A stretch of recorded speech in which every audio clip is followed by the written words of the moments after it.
We often think that grief begins after someone dies, but the truth is, grief begins way before that. And it's showing up while they're still here, while you're showing up day after day. And you're carrying this weight of a goodbye that hasn't fully arrived. And I have been feeling it in my bones recently too. My dog Foxy is starting to slow down, her appetite is disappearing. And I just can tell the light in her eyes are starting to dim. I felt it years ago too when my kids were in high school.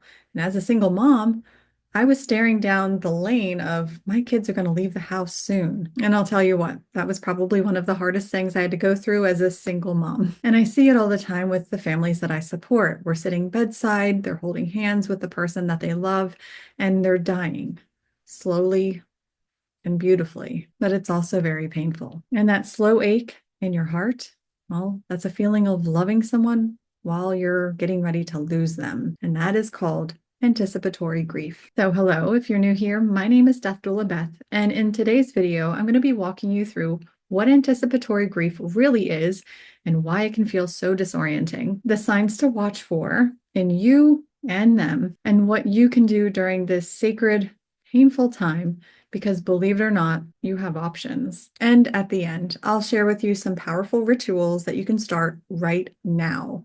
No supplies needed, just you and the person that you love. So first and foremost, what is anticipatory grief? Well, it's the grief that comes before the loss. There's actually many types of grief that we can experience, and this is just one of them. Oftentimes, this comes hand in hand with terminal illness, cognitive decline, or a big life transition, such as an empty nest or watching a relationship fade away. This is what I call grief in slow motion. It's real, it's valid, and it's exhausting. And oftentimes it's invisible to the world. So here are the signs that you might be in the throes of anticipatory grief. You're going to be feeling emotionally wiped out by small moments, such as them not wanting to eat or forgetting your name. You might find yourself crying randomly, even though nothing has happened. You may also feel the push-pull of wanting to be close with them, but also needing your own space. Now, you also might be feeling guilty because you're wishing it was over, but also panicky because it will soon be over. So what can we do with all of this? Well, let me show you. Now, here's what you can do when there's a long goodbye. Now, this is specific for end of life, but just know that you can do this with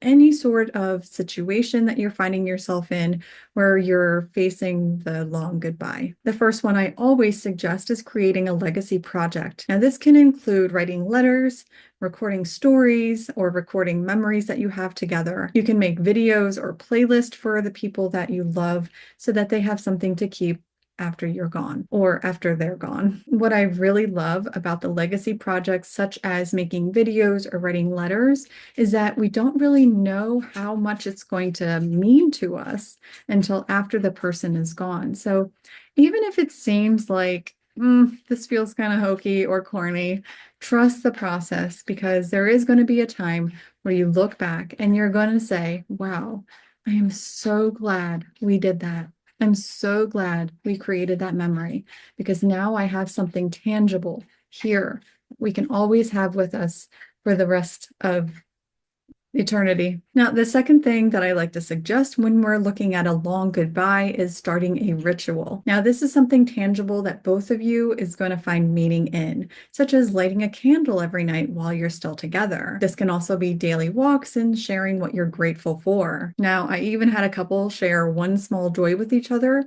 while her husband was going through the process of dying. And to this day, she still looks back on those and smiles and just is so grateful for those little small pockets of joy.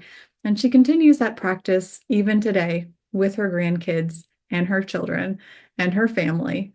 So you never know what kind of ripple effect you're going to have by creating these rituals with your person or people. So please know that every family is different, every relationship is different. So these are just suggestions. If you have other ones that you've done before, please drop them in the comments. I always love learning about different rituals that people are doing within their families and their systems. Now, I'm only going to share 3 things with you during this video because there are so many ways that you can commemorate this long goodbye with your people or person. The last one I'm going to share with you is building a memory box. Now, in this box, you can put photos, you can put perfume, handwritten notes, recipes, voicemail clips. You can put anything in there and you can get real creative. It doesn't have to cost a lot. And actually, the less that it costs, the better it is. So it doesn't even necessarily need to be a box either. But what you can also do in this box or memory keepsake is to have them intentionally add to it. So this then becomes like a living time capsule. Now, I'll tell you what, I've had a couple families take this memory box and do that with their loved ones during their end of life journey. And I'll share with you right now, it continues to give me chills all over my body,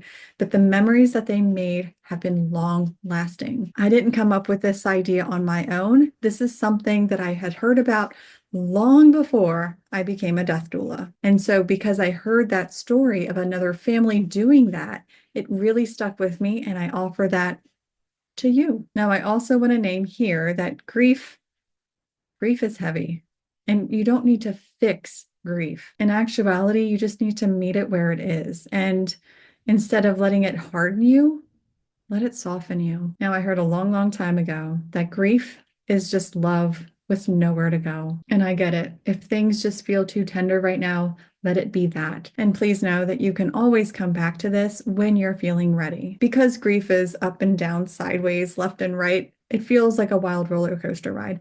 So meet yourself where you are. If anything, I'm giving you permission to do that. Okay. Now, if you're watching this and you're just death curious, I encourage you to sign up for my newsletter. I'll send you weekly newsletters, but I'll also send you a gift. The Conscious Death Checklist is something that I walk through with each of my private clients to get them prepared for what's to come. It walks you through this season gently, practically, and with the heart of a death doula who has been there. So grab it in the link in the description. And if you haven't already, hit subscribe. This is the kind of space that we talk about what really matters. So just because you're going to die someday doesn't mean that you still can't let your people know how much they matter to you. So until next time, be good to yourself. Bye for now.